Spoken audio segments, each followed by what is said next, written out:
everybody! Cats and kittens, felines and felidae, and humans and subhumans, and all races, classes, and subclasses. Thank you very much for tuning in to Bring You the RPG Cat.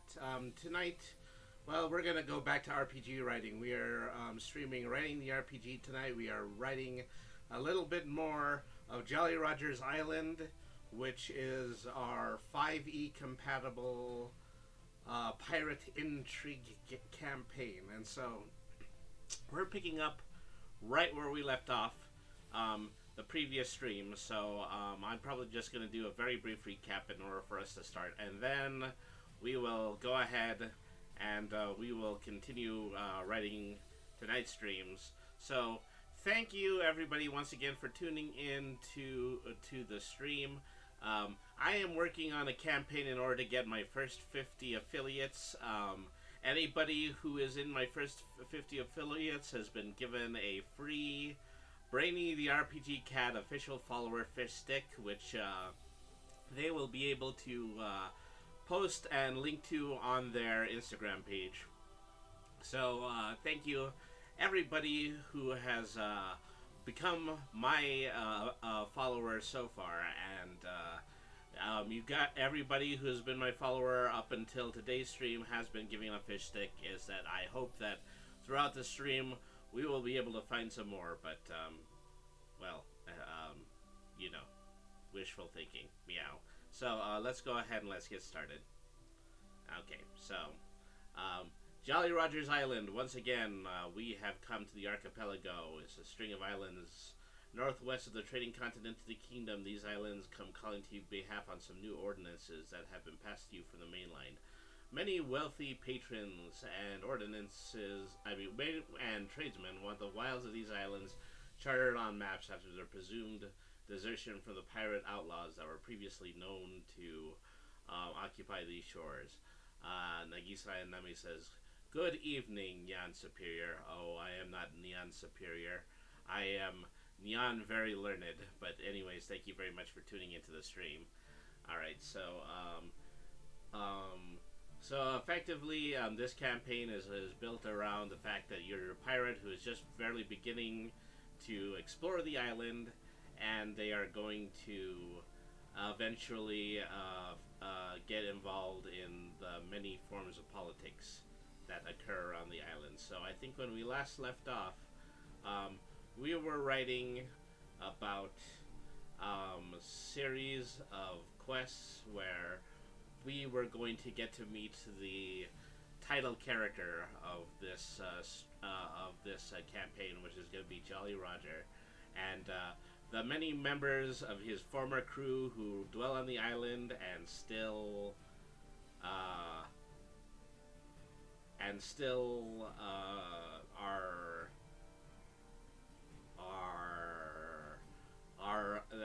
and the many people who are still loyal to him. Yeah, okay, so that's how the campaign goes. Keiko Bunny says, "Why is the rum gone?" The rum is gone because somebody drank it. It was probably the person who drank it who is asking why the rum is gone. That's just how effective the rum has gone. The rum is now that it's gone, you know?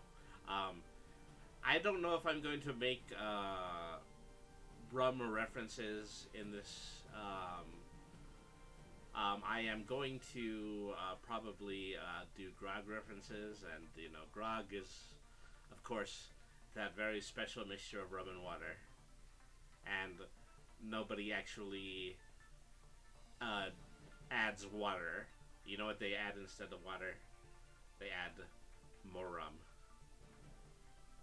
Yeah, grog and mead. Grog and mead. Ugh. That'll peel paint. That's enough to give you nightmares. Incidentally, you know, I hope that my microphone levels are good, because I know that, you know, my microphone was a little screwed up during last night's birthday stream. I just make sure to collect a nice one, and I hope I'm coming in crisper than I was that night. Yes, you sound normal this time, yeah. So that definitely was the issue. Mwah. Alright. Let's see. I almost said meow. I ended up accidentally saying moi. That makes me a French cat, I suppose. moi. Moi. Oui, oui, monsieur. I don't know what the automatopoeia for what cats say is in France, but alright, well, I digress. And I digress. But let's absolutely let's get to writing for tonight. All right. So, Egbert is a goblin, particularly small one, dressed in just a bandana and a pair of brown slacks. He's part of the group of unspoken loyalists to Jolly Roger. He says he can get you to speak to the boss right away, but he needs something in order to prove that you can be trusted.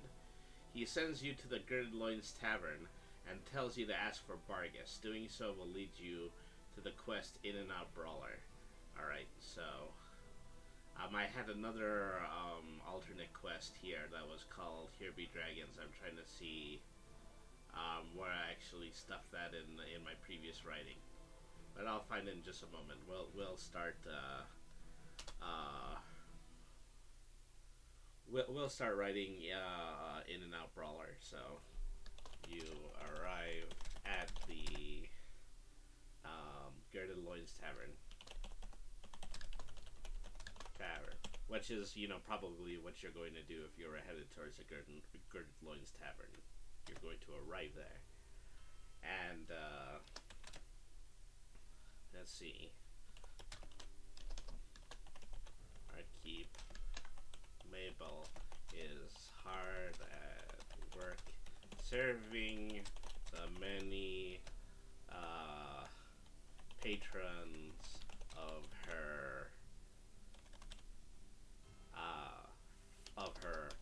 fine establishment. Alright, so NPC Mabel. So, let me see. It's highly likely that unless you're a full orc or ogre, that Mabel is the largest single woman that you've ever seen. Let's see. Okay.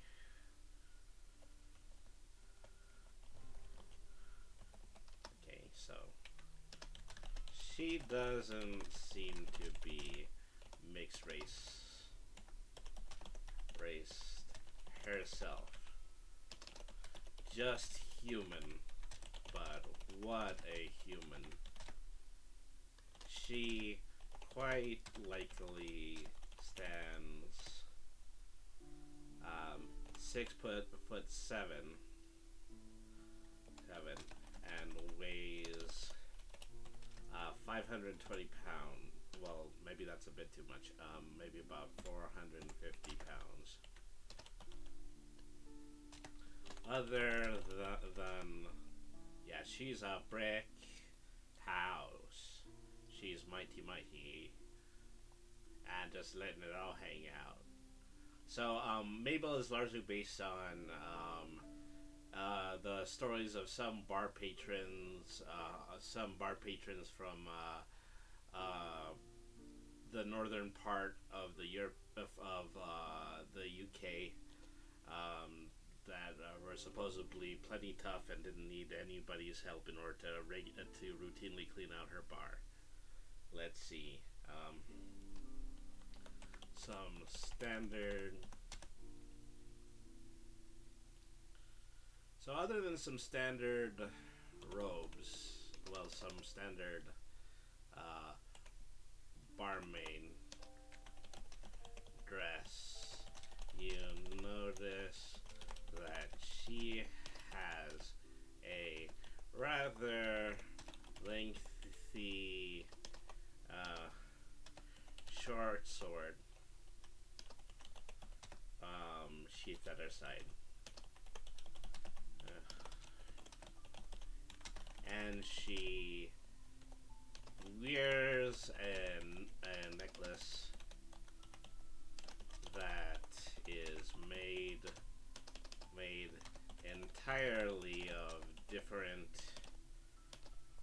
of she wears a necklace that's made of entirely of teeth, of different sizes, of sizes and shapes, most likely from all the bar patrons who unfortunately lost one during a brawl, during a barroom brawl. All right.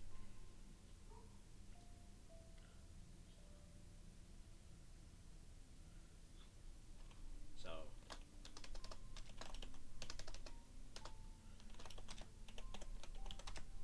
the group approaches Mabel and asks about Vargas.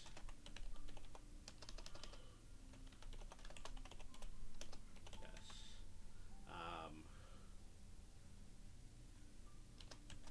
She is a bit hesitant to tell the group about Vargas at first.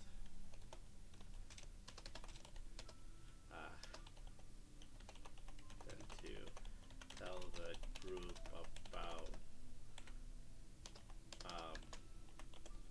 Vargas at first, but if you happen to mention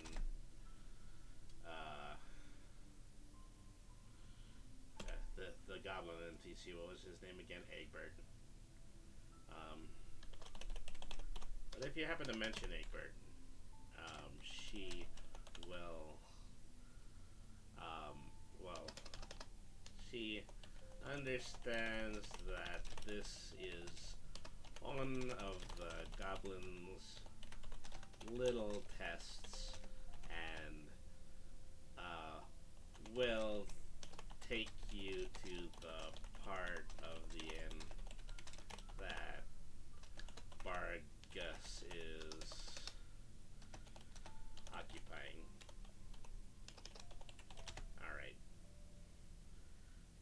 So I gotta figure out, what the specifics are of this quest so that I'd be able to write them down.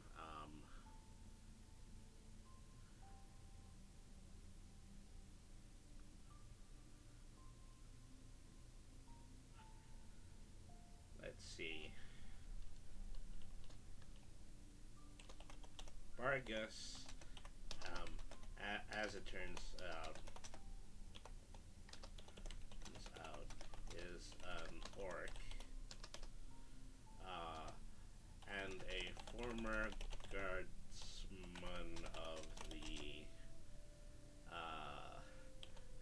manor, now occupied by the Marquis. So let's see.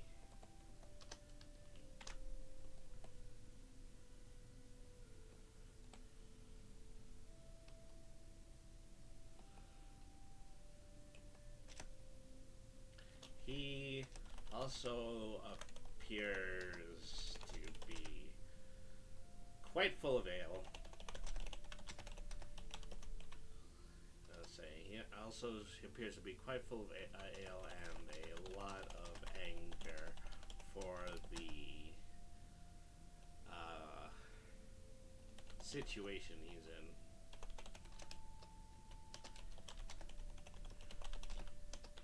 Alright.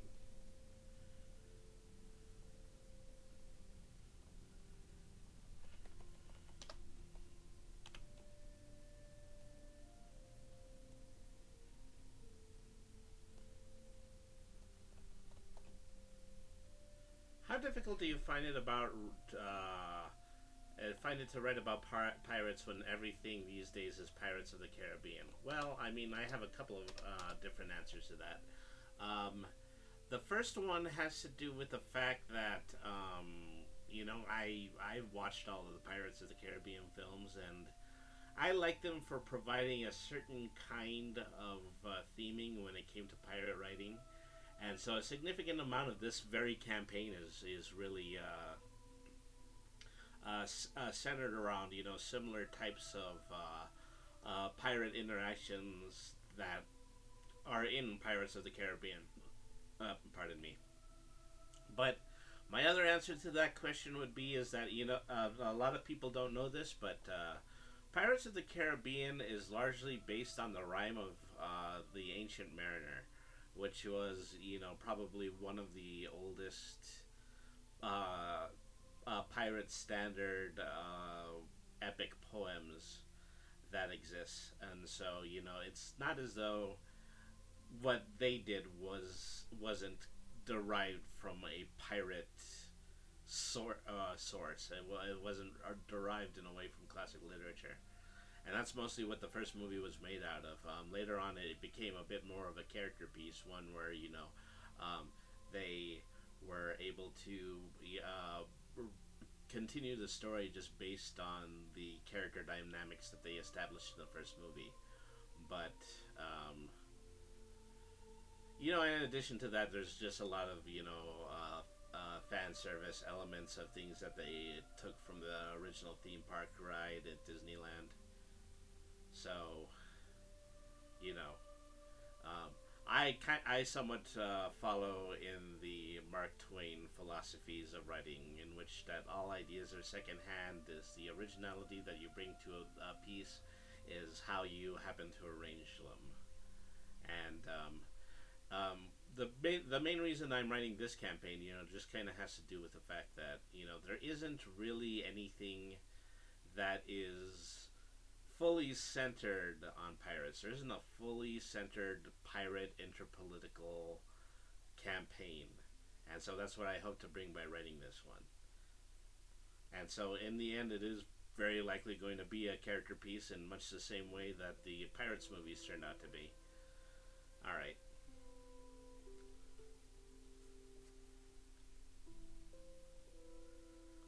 Let's see.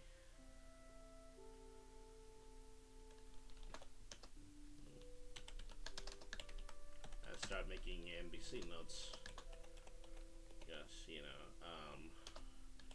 just was an orc who used to guard the manor occupied by the Marquis, who he says originally belonged to Jolly Roger. Jolly Roger. This is the first major link of the relationship between the two potential lead NPCs of this game. Is that you eventually begin to realize that there is some kind of conflict between the Marquis and Jolly Roger that goes a lot deeper than just the Marquis wanting to bring the law of the land to these islands. All right.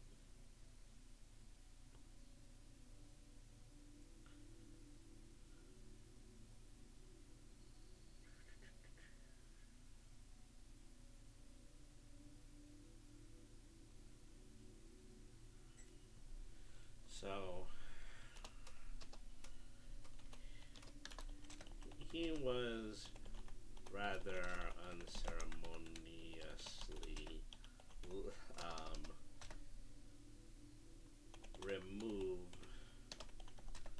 from his position from the Marquis's men approximately the same time that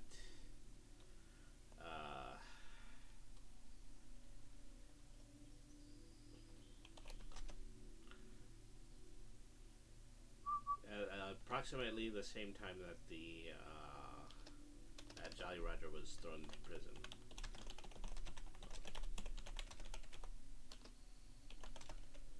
To jailhouse. Since then he's crawled into a bottle. Hello, Kratzmensch. Thank you very much for tuning in to tonight's stream. How are you doing tonight?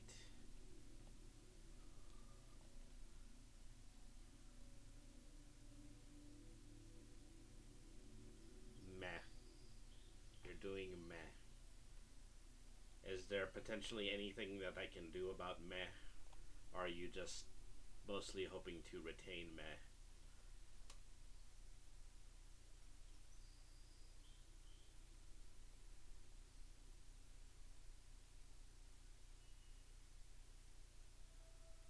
Meh is my normal state of being. Okay, well, that's fair. So I appreciate you for coming in, and I appreciate you for having a look at the stream. If you could do me just one more kind favor, if you would be able to leave a follow, is that I'm working on getting my first 50 followers.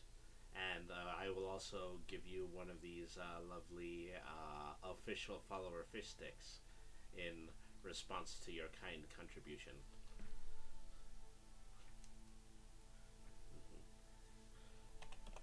At the tavern and there.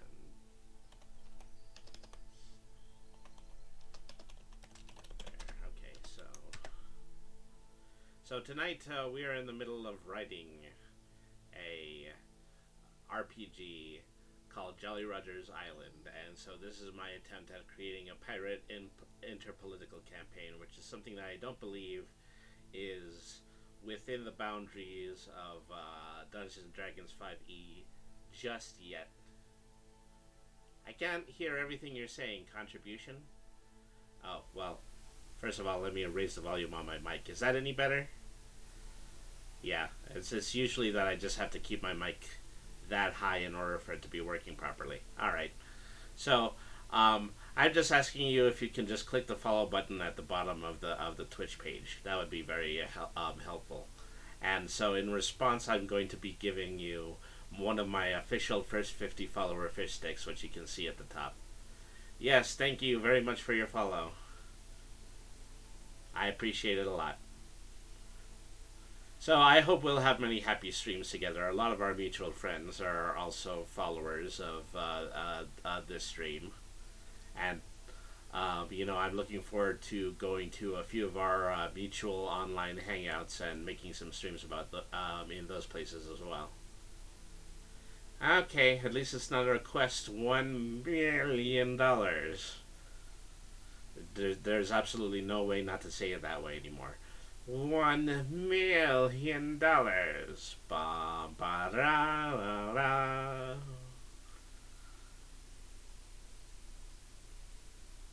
Yes, charming. All right.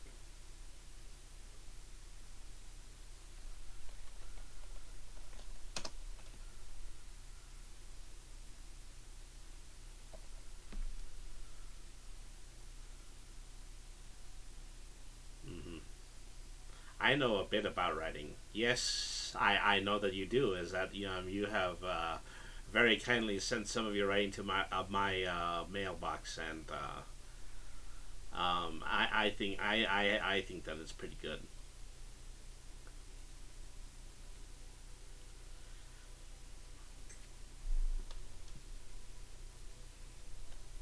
So.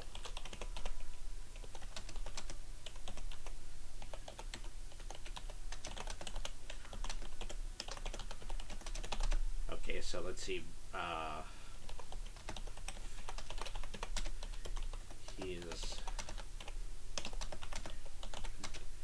So Vargas is beginning to come around to the fact that he's out of a job, but he still regrets just one thing.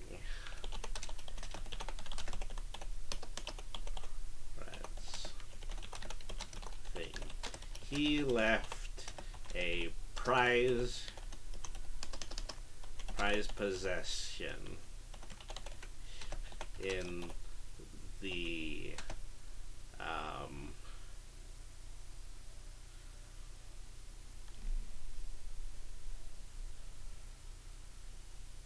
so he left a prized possession in the manor, a brass flintlock pistol.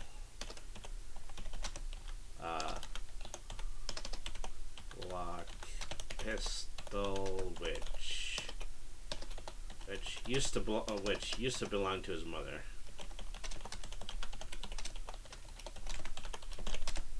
All right. This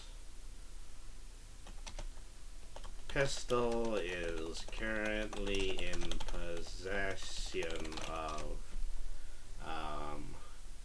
who is our main bodyguard NPC, of Montague. Alright.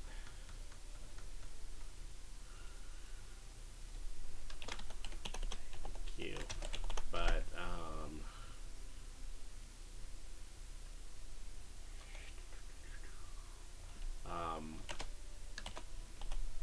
our guest doesn't seem to know this. He will ask you to infiltrate the manor in order to find it. So there's a slight red herring there. Herring.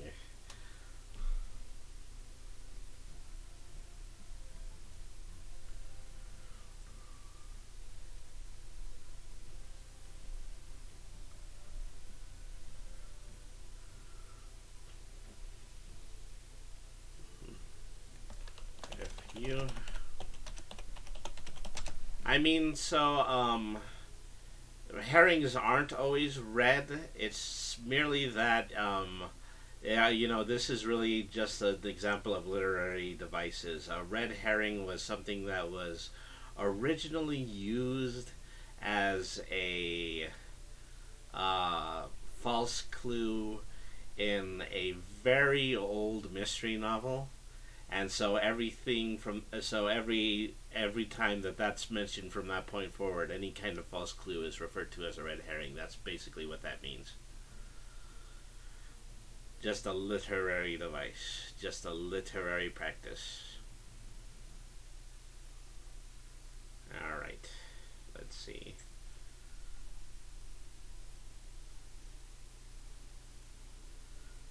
Oh, I have read a bit, you know. Yeah, okay, well, sorry to catsplain to you. Yes, we walked into today's stream saying that, yeah, we knew how to write, so I apologize for that. Meow.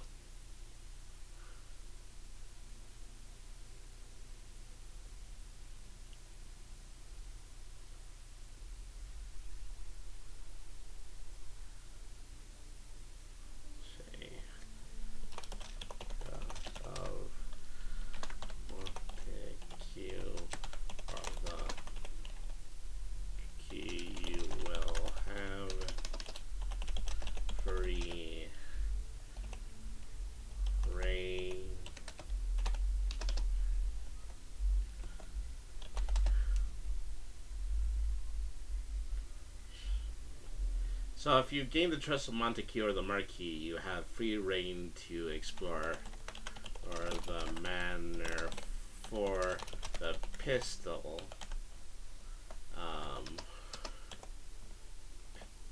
So, and any time you might run into Montague. From this point forward will reveal to the party that that he's currently carrying it.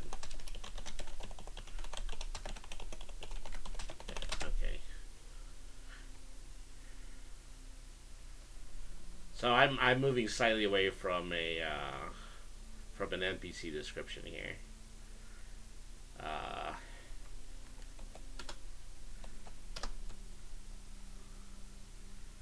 I have some musical accompaniment playing in the background. Well, I do too. I don't necessarily know if it sticks because, you know, I've been trying a lot of different kinds of music support software, And some of it, is really just aware of the issues that Twitch has been having with music management, and therefore, even if I play them as part of my desktop audio, they will not stick to the stream. So I'm still just trying to figure out which one of those are actually going to work out. Um,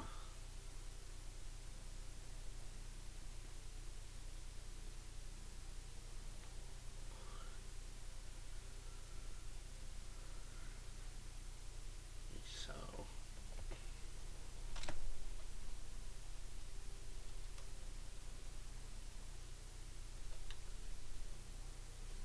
So I think I've already deployed this trick to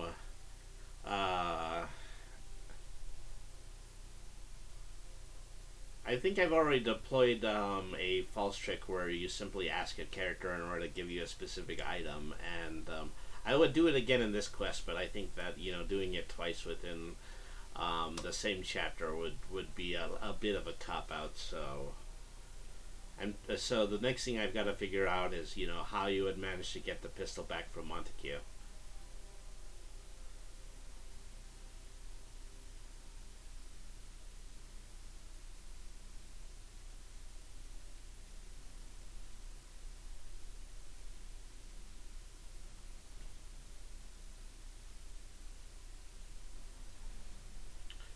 So player characters are liable to try anything. Yeah, they're likely to try to steal it. They're likely to try to convince them to give it. They're likely going to um, try to pay him for it or exchange something that they have for it. And so all of those things all of that is free association. All of that is going to just be made up of what the player characters are going to try. Trade a rare squid for it? Maybe. So now I'm thinking about that point. Rare squid. How'd you bring that into this?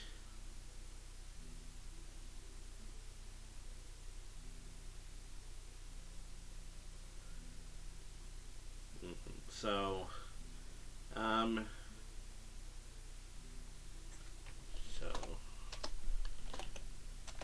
if you pay Montague 10 gold, he is willing to part with the pistol. He doesn't think it's very good anyway.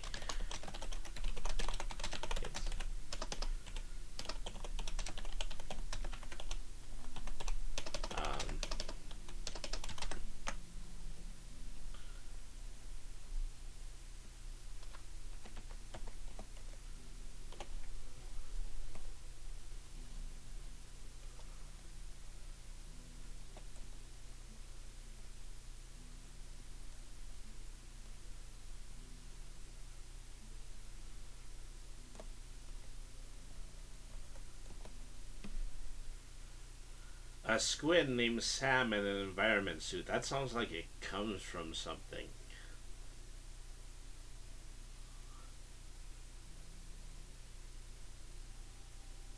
Sam the squid. Oh, free fall. I was thinking something a little bit more like Sam and Max or something like that. I don't know why my mind went there.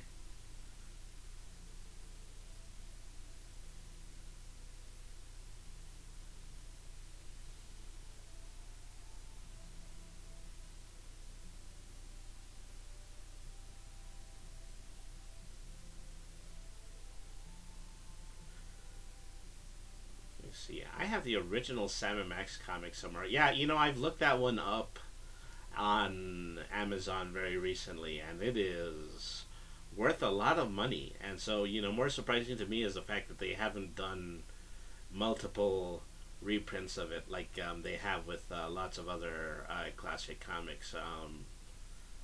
Sam and Max isn't flush with trade paperback reprints like a lot of other popular comics are.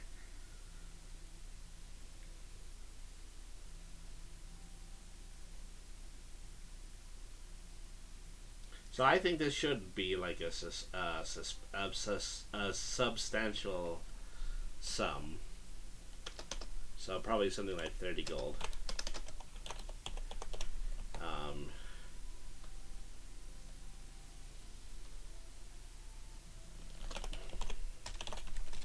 That you is any tactic,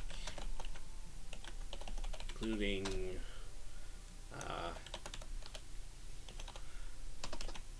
pickpocketing or persuasion to get the pistol off him.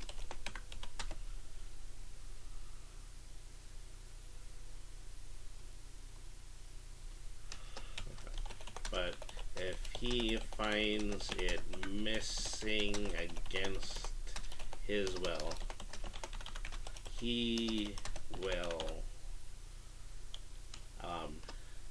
you will lose his allyship, and by extension, your allyship with the Marquis.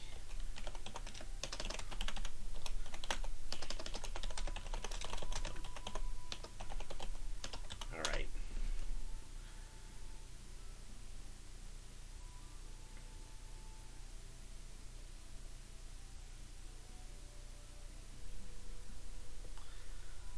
So if you return the pistol to Vargas,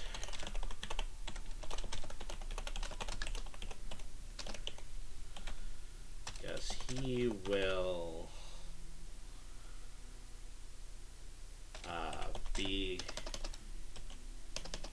be happy enough to want to put down the ale and assist you, making him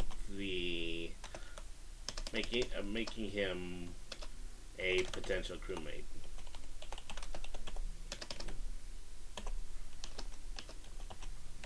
Crew member.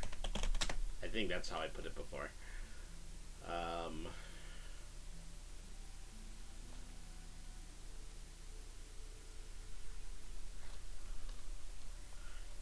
Say he will also give you a. He'll also give you a wooden coin. That serves as a free ale exchange coupon at the bar. Instead of spending it on drinks, you're probably going to want to show it to Egbert to prove that he can now trust you.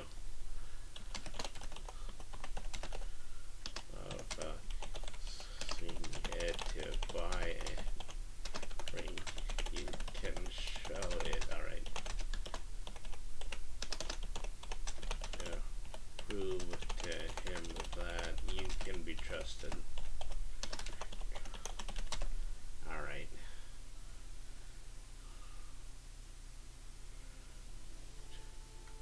Okay, which leads us to the quests,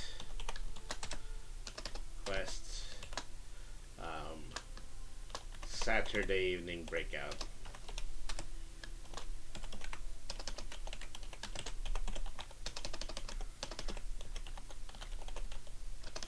All right.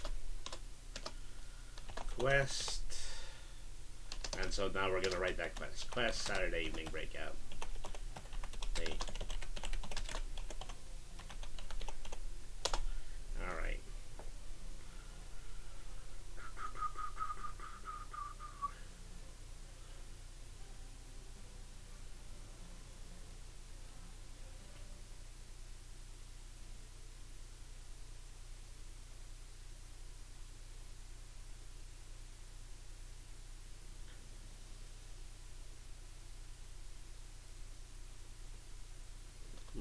So once you can prove you are trustworthy.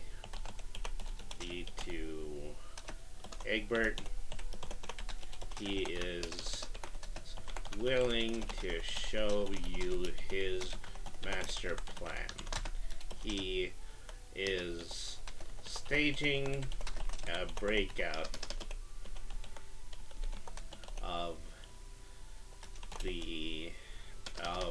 Jolly Roger from the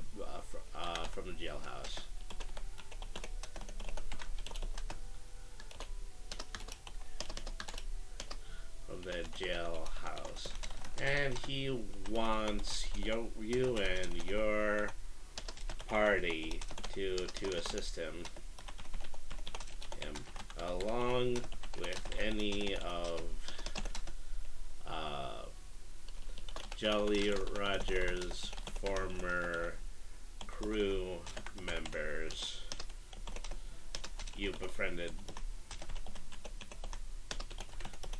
on the island. Alright.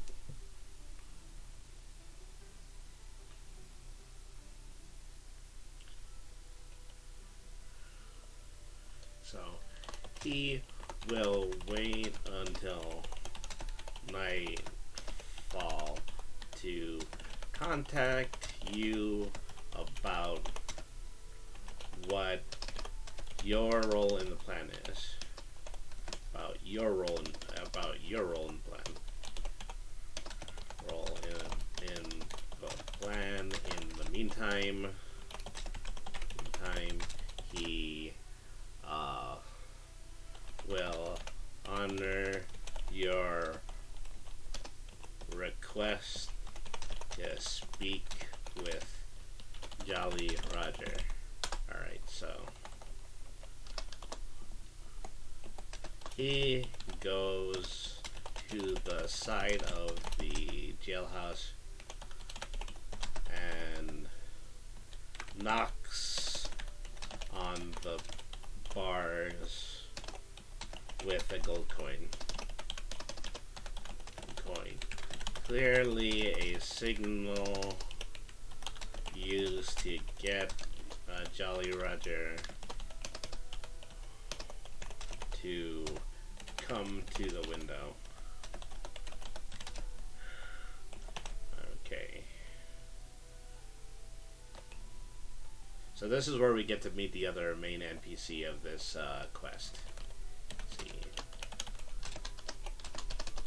Roger. It's not entirely accurate to say that Jolly Roger is a pirate.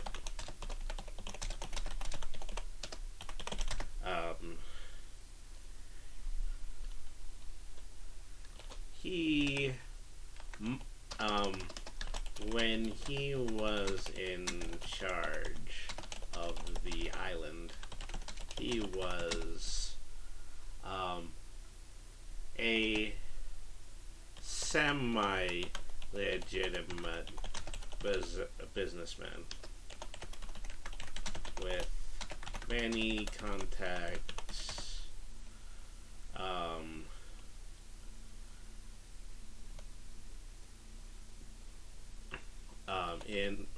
with many contacts among the Thieves Guild and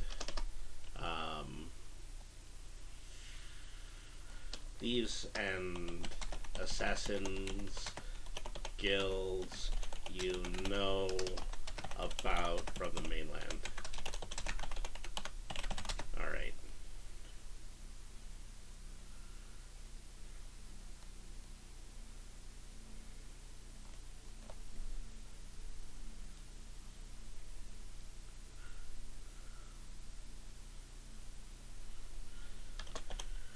Speaking with him reveals that he is he mostly worked as a benefactor to many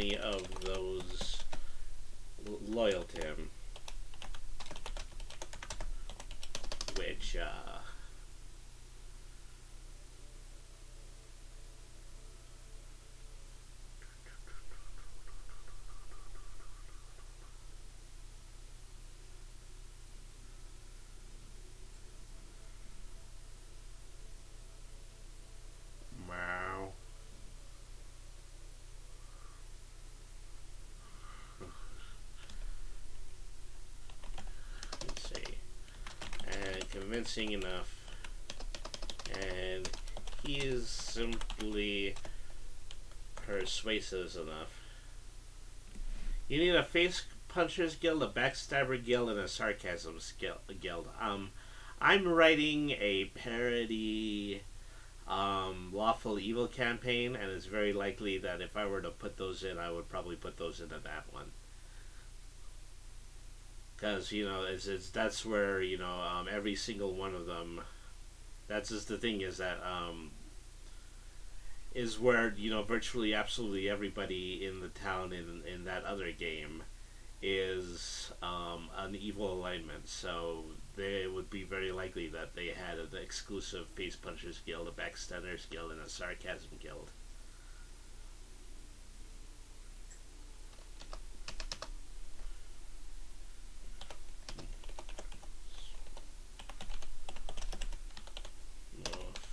Send people out to do the piracy for him.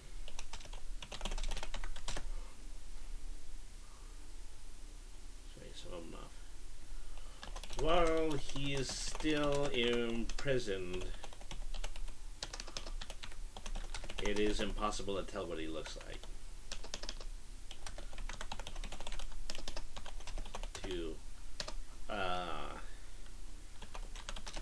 What he looks like. Once he's sprung from the jailhouse, though, you will find that he is that he is particularly old, entirely bald, albino skinned, and morbidly obese. All right.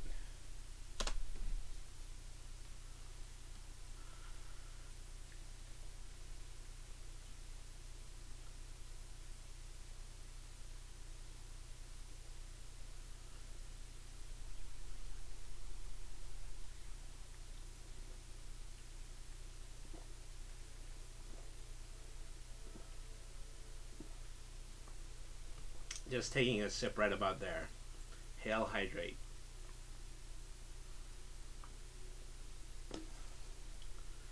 Alright.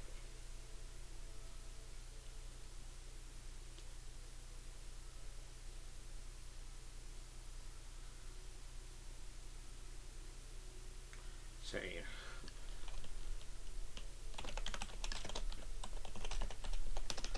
I'll answer any questions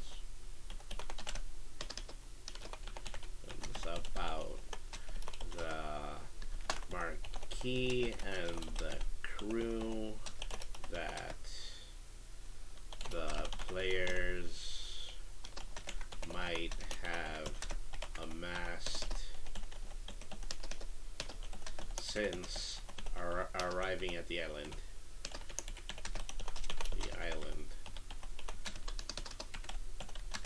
It also turns out that he has been in possession of the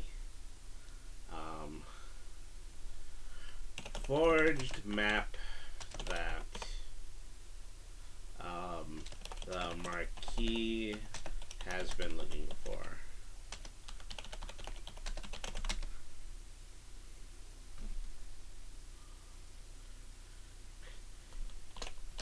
He had a plan to return it to have, gosh, what was his name? Oh yeah, Egbert return a map to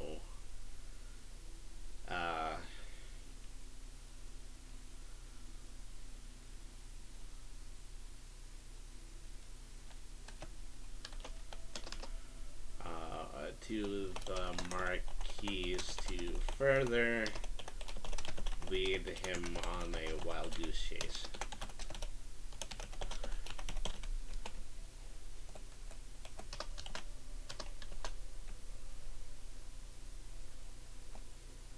So we're getting an idea about how Jolly Roger operates, and so he operates very much in the shadows and behind the scenes of everything, and mostly still appears to be running the show even while he is inside of his jail cell.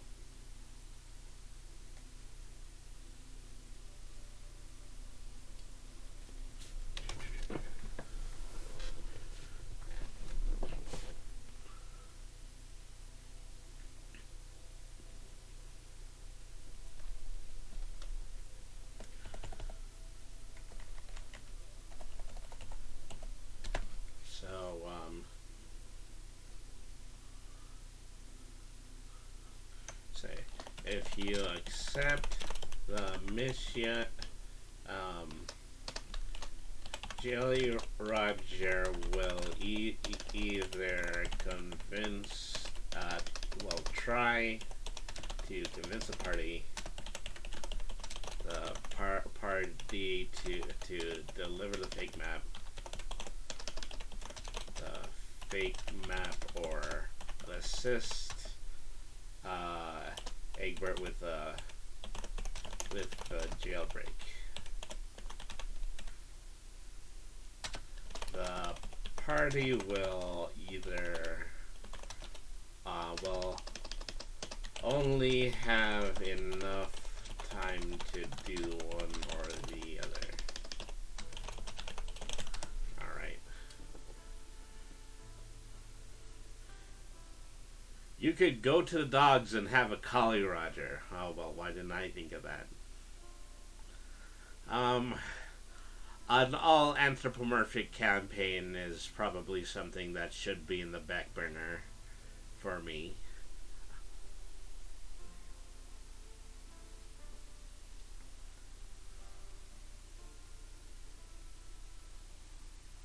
Alright.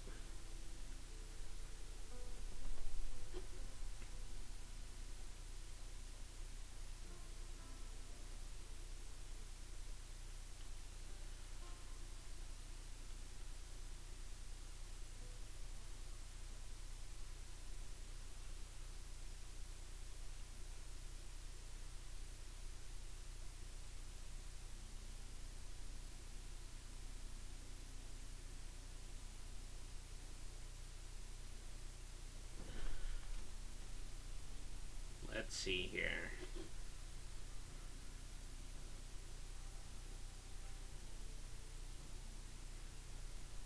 So what I'm mulling over right now is that I have to create two scenarios where the party will finally get into a fight with the other side of the group, depending on which individual that they are loyal to. So, giving the Marquis the fake map means that you're still loyal to his crew, and if you're going to set sail on the sea, you're going to set sail with him. Which is probably going to be, just put you in direct opposition to the pirates. Whereas if you assist with the jailbreak, you are definitely proving your loyalty to Jolly Roger's crew, and then you're going to become a member of them once they set sail.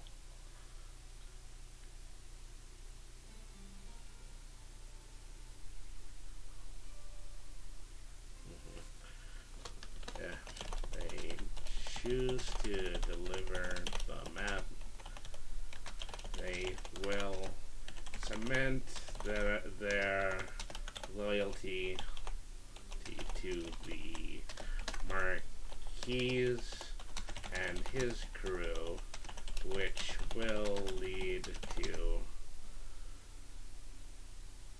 the what have I been calling just non-quest events?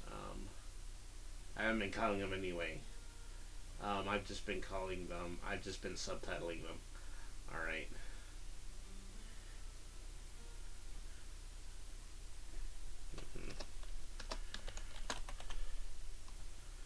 lead to law and order.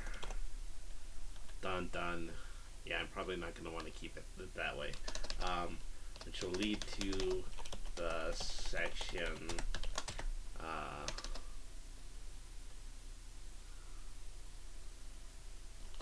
to boldly.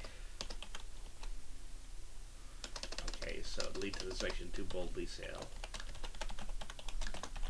That's probably a little bit better. If you stead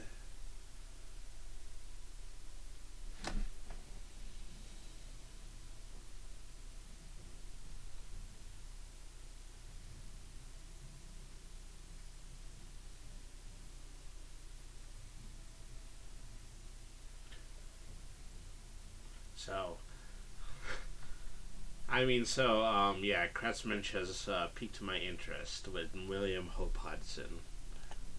So I'm going to take a moment to look that up.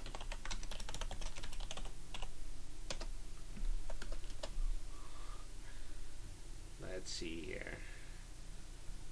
I'll just put this out so that you'll be able to see it. Okay. English author, consisting of essays, short fiction, and novels. Horror, fantastic fiction, and science fiction. Known for the series of linked tales forming the Sargasso Sea stories. Okay, I'll click that link. Group of short stories that are set around the Sargasso Sea. From the Tideless Sea. Plot summary From the Tideless Sea, The Mystery of the Derelict, and The Colonodon. So, this is looks like this is a series of novels in the same series, and I'm probably going to have to read those on my own in order to get a good idea of them. But thanks, Kretschmann. I will definitely add that to my reading list. And so, I tend to spend a lot of time with books. I just spend a lot of idle time reading my Kindle. And so I'm always looking for new things to read, and I definitely need to immerse myself in pirate intrigue in order to properly write this role-playing game. So I appreciate that. Let's see. So choose to bust the instead to bust Jolly Roger from prison.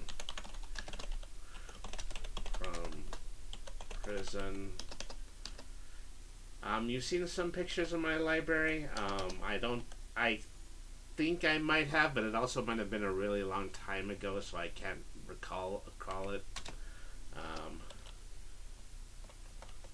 If you would like to send those again, then I would like to take a look at them.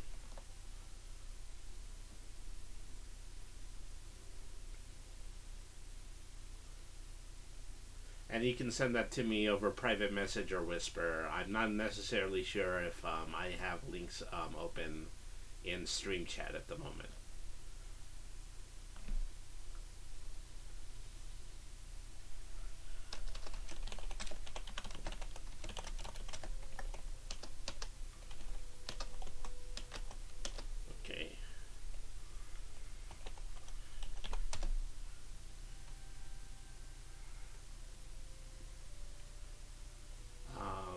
Actually, this is what should be called Saturday Evening Breakout. I should come up with a different title for the beginning of this one. Breakout, alright. And then this is going to be called Meeting Jolly Roger.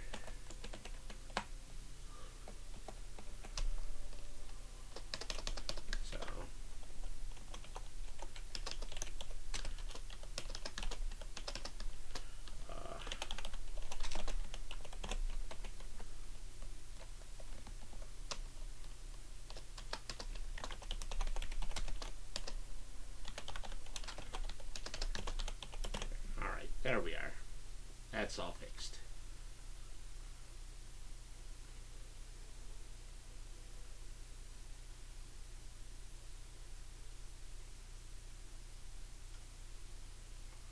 So it's very likely that, if you're going to take the map back, the very next thing that's going to happen is the manor is going to be attacked by Jolly Roger's men. So that either path that you take in this situation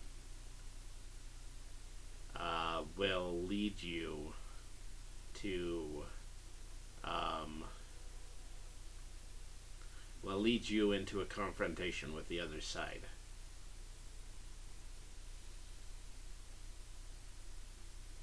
And the really interesting part about that is that Jolly Roger really does initiate you doing either one or the other one of these things. Alright. I don't know what you had attempted to put in the chat, but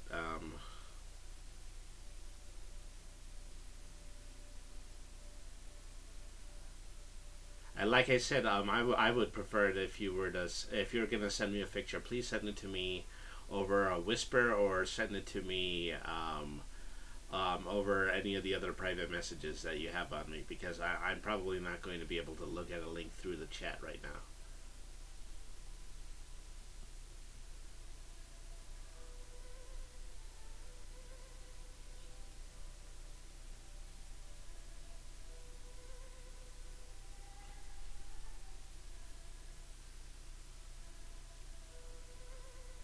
I'm an hour idle. Yeah, well, the thing is, I'm streaming at a very low bandwidth right now, and it's unfortunate because it's just an issue that I've been having with my internet service provider.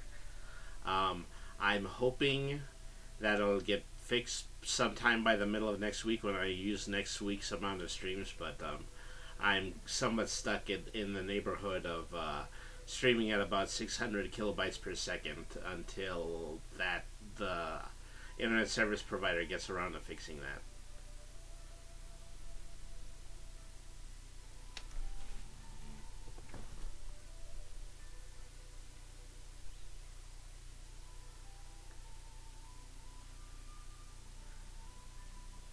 Alright. So these are both quests. To boldly sail. Quest. Saturday evening breakout.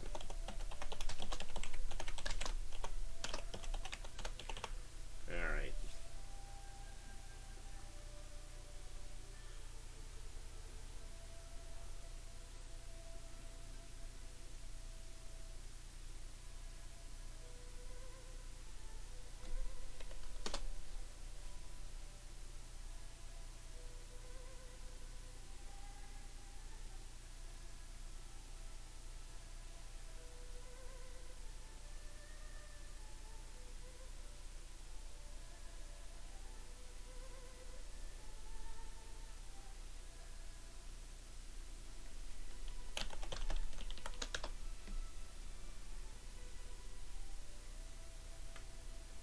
Okay. I mistook what Craftsman was saying by being as an hour idle. I was an hour idle in the mailbox that I typically get messages from them. So yeah, I'm looking at the library right now, and it's really impressive. I really like the glass cases. Is that it's almost like going into a it's almost like going into a locker for books. And so yeah, there's plenty of that there, and I barely have more of a bookshelf these days, but it's really because I just have a tendency to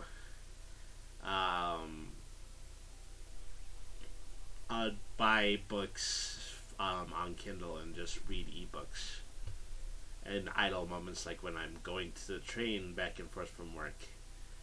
So I don't know if it's okay by you. I would like to show this on the stream. Would it be okay by you if I show this picture on the stream?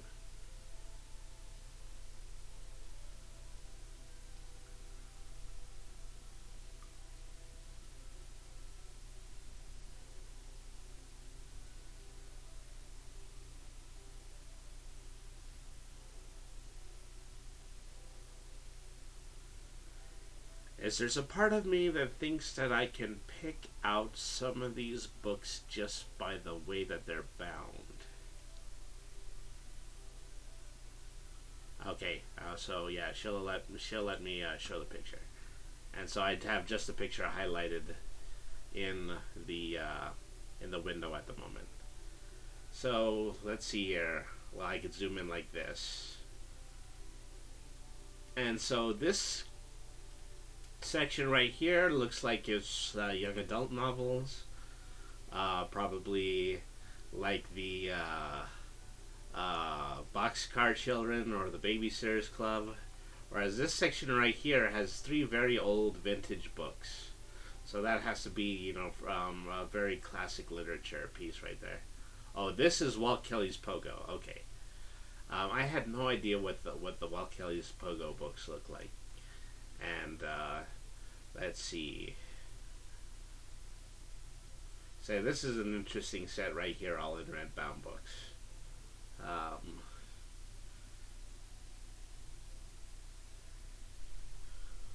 So this is an Oscar Wilde.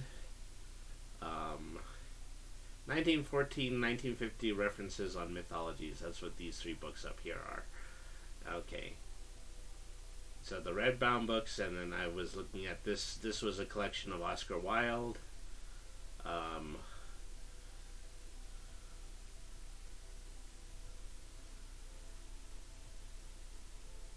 Lightship's Lexicon. The complete works of Oscar Wilde, yes. They would have to be.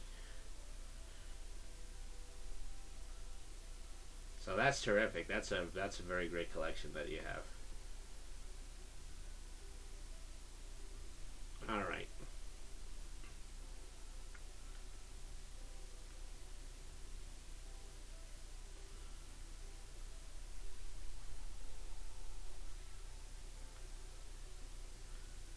Dollar signs. I'm sure that they are.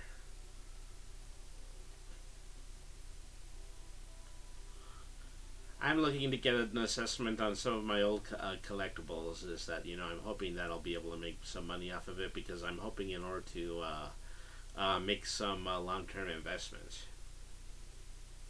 You used to make a living buying and selling books, yeah. You know, I've got all this junk in my room, and my human parents take a look at it and they think, well, he's just got some sort of a problem, doesn't he? But you know, we know the truth is that we know that, you know, that there's some value in this, and that if we circulate in just the right way, we'll be able to make top dollar.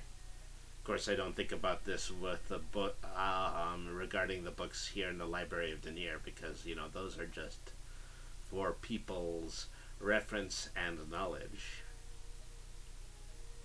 Support your local library, folks.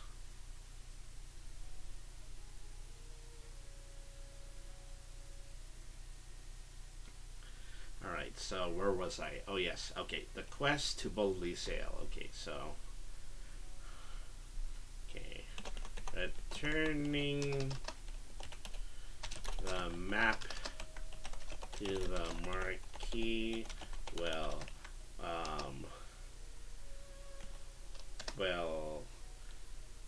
make certain will please him, and he will offer you and your party the opportunity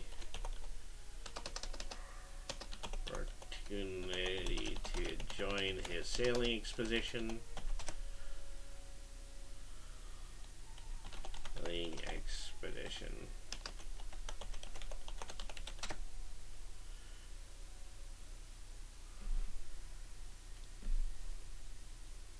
See, unfortunately, I'm not able to see the links at the moment. I apologize for that. I need to go back into my Twitch settings and make that change.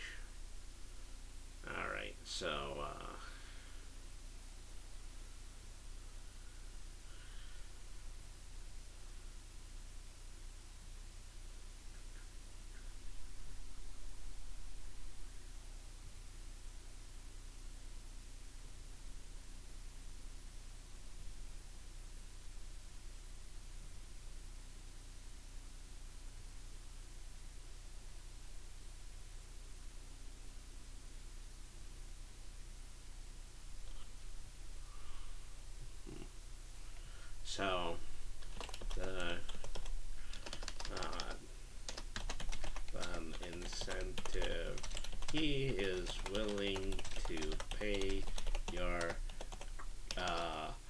party, 100 gold up front.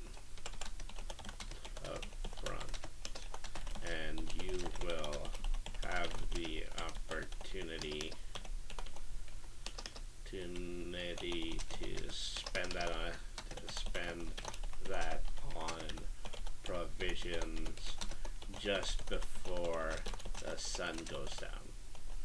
And so the fact that when sundown occurs, that is when both of these campaigns are going to be taking place simultaneously. So that is the guided section of this, whereas everything slightly before that would be open roleplay.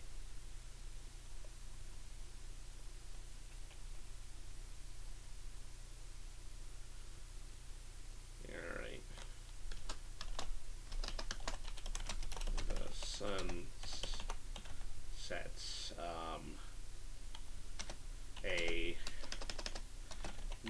When this and the sun goes down, dinner in the banquet hall. All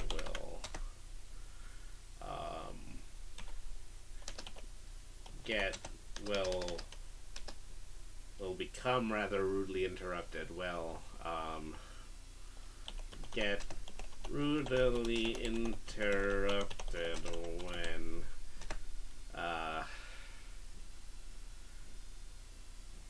someone tosses a lit fuel bottle in the middle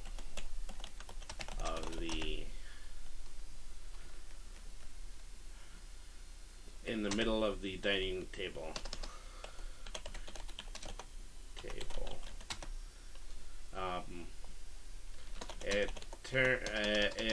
It turns out one of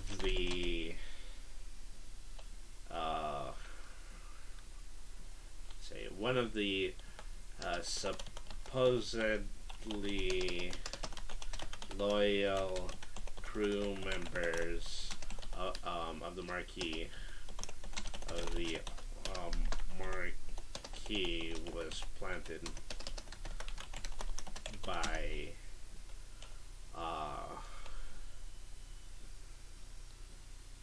was planted by Jolly Roger, and he just gave the signal.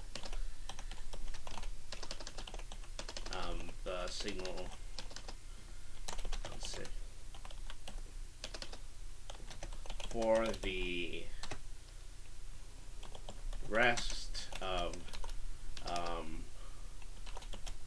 the pirates to raid the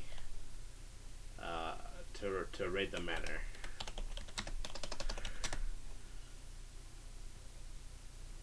So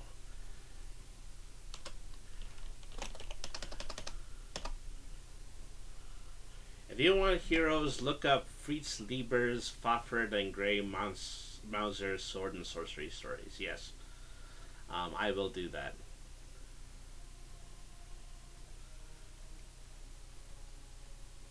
I can take a half a second just to, look up a summary. Let's see here. Fritz Lieber,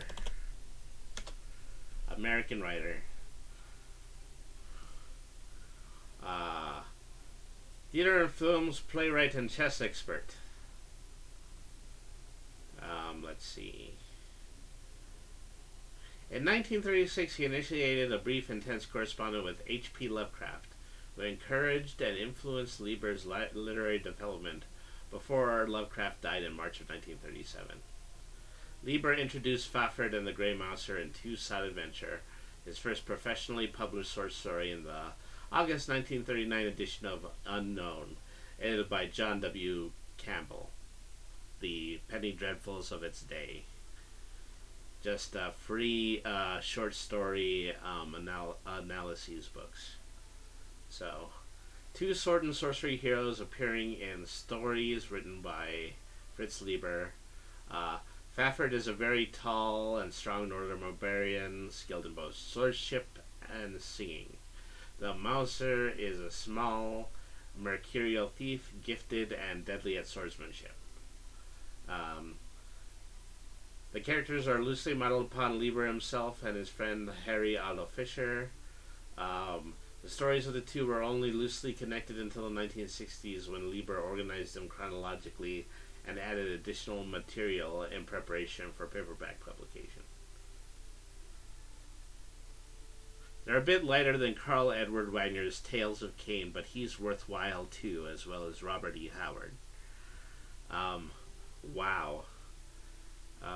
I'm very impressed. Is that, I feel as though that I have been reading fantasy my entire life, and yet I wasn't aware of a lot of the things that you're introducing me to tonight.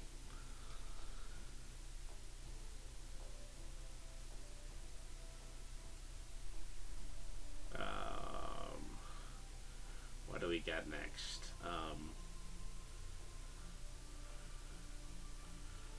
I'm old. Well, I'm old too. So, just this past Thursday, I hit the big 4-0. And says, I don't want to say that I've wasted my life doing things like playing tabletop, but here we are. Meow.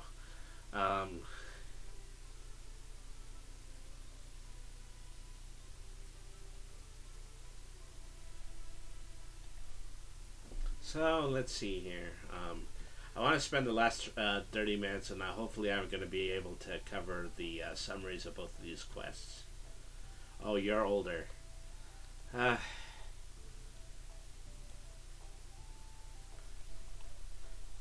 Well, I'm just going to leave it at that, because I find it to be very personally rude to ask a woman their age.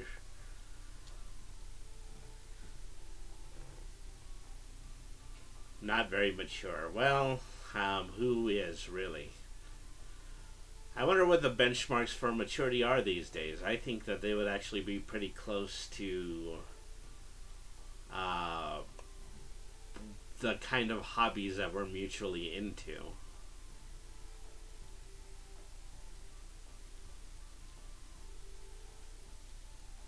So, you and your party must exit the now flaming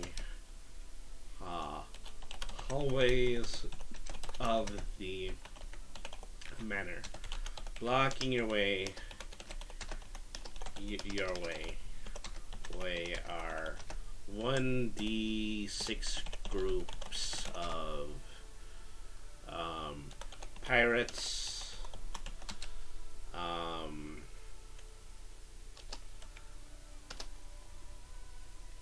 blocking away are 1d6 groups of pirates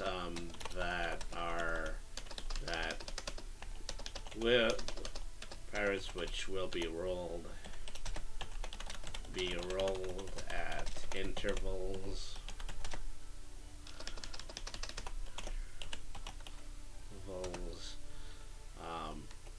Rolled at intervals just outside the dining room door, down the staircase, down the main staircase,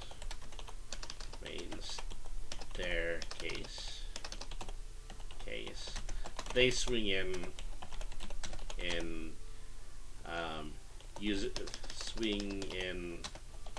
using the overhead chandelier.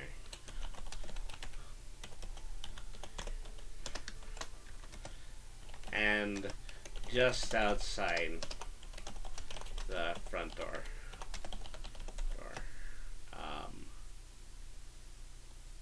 So I need to work on the fire mechanic here. Let's see.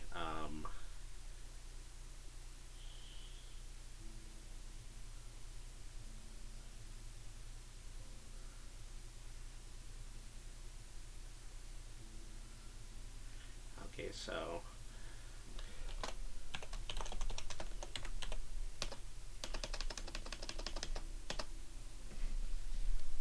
I've got to figure out whether or not I want fire to close in, if I want fire backdrafts to do damage to characters if they're going past a certain amount of rounds.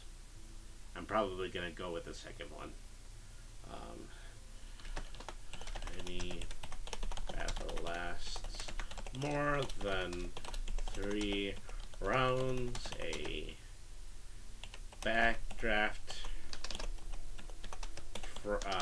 from the fire sweeps the group and does 1d4 damage to fire damage to each player. Player and NPC. Player and enemy NPC. Alright.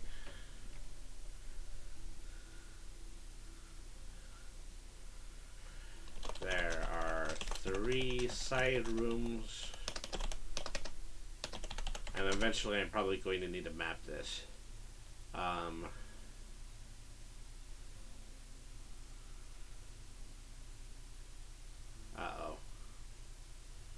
I'm running into a situation where I just suddenly started to receive a lot of drop frames. I think that, yeah, my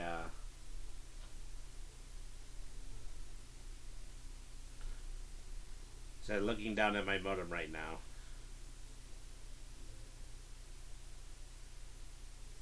And so, yeah, this is going to result in a momentary gap in the actual stream, but I am going to... I have the video recording of this, so I'm just going to go ahead and stop and restart the stream. Hopefully that will clear up the issues that I'm having.